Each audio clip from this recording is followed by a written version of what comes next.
La suite maintenant de votre feuilleton du 13h. Et cette semaine, on poursuit notre tour de France des bons plats d'hiver. Aujourd'hui, on va vous mettre en appétit avec une bonne souris d'agneau. Un chef a accepté de partager les secrets de sa recette avec des plus jeunes pour leur apprendre, vous allez le voir, les bons gestes et puis la tradition, tout simplement. Anne Sylvain et Steven Pichavant, pardon. Tendre et fondante en bouche avec ses petits légumes, la souris d'agneau. Dans ce lycée francilien, beaucoup d'élèves n'en ont jamais dégusté. Et même pour Benjamin Jeunet en BTS hôtellerie, c'est une grande première. Aujourd'hui, on va cuisiner de la souris d'agneau. Souris d'agneau, vous connaissez? Un petit peu, pas tant que ça. On va voir ça? Face à Benjamin en cuisine, Marie Nègre, elle aussi en BTS. Ils vont apprendre à réaliser ce plat d'hiver typique sous la houlette du professeur de cuisine avec d'abord une précision anatomique.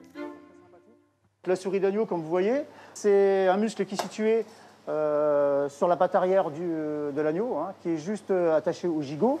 Mais dans cette école, on est comme ça, pas de cours de cuisine sans connaître l'histoire des plats. Justement, vous connaissez son origine? C'est un produit assez noble, donc c'est pas tous les jours qu'on la travaille. Le souris d'agneau, tout de suite, on pense à cuisine française. Il est urgent de faire un saut dans le temps. Promis, nous revenons tout de suite en cuisine, mais d'abord, nous voici dans ce pavillon du 19e siècle où leur a donné rendez-vous le professeur d'histoire.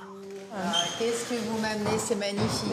Dans ce décor en plus, c'est vraiment le plat, la souris d'agneau, le plat de la bourgeoisie, puisque l'agneau est une viande plutôt onéreuse qui était réservée à une certaine partie de la population. Et dans cet agneau, la partie qui était vraiment la plus noble, que l'on réservait justement à la bourgeoisie, était la souris. Nous retournons en cuisine avec la première étape de la cuisson.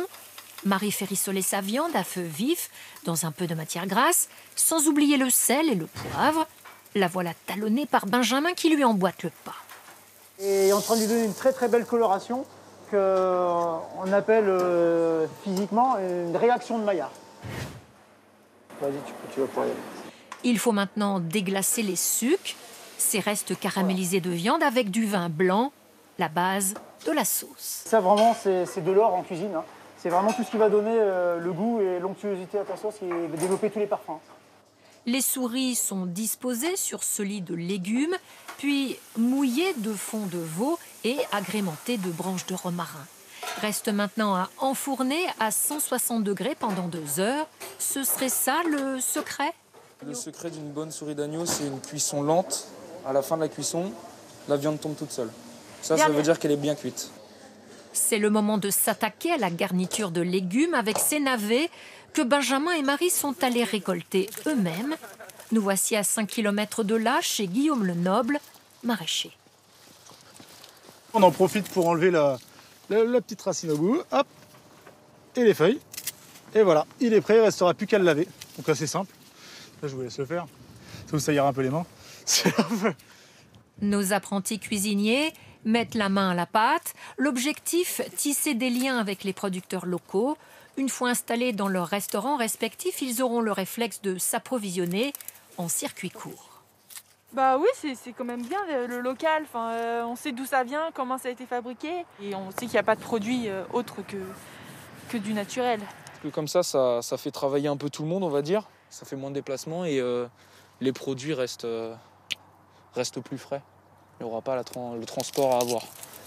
Ces navets, Benjamin les découpe pour les faire rôtir au four. Marie, elle, préfère les faire caraméliser au beurre. Verdict du chef sur leur dressage respectif? Au niveau de la souris, pour la mettre en valeur, c'est vrai que ici, elle est davantage mise en valeur vu comment elle est posée. Ici, le fait de l'allonger sur le produit, ça tasse un petit peu. Et au niveau visuel, tu vois,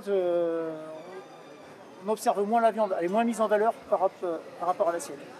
On vous rassure, c'était absolument succulent. Un dernier conseil, la souris réchauffée le lendemain, c'est pas mal aussi. Ouais, c'est pas mal aussi.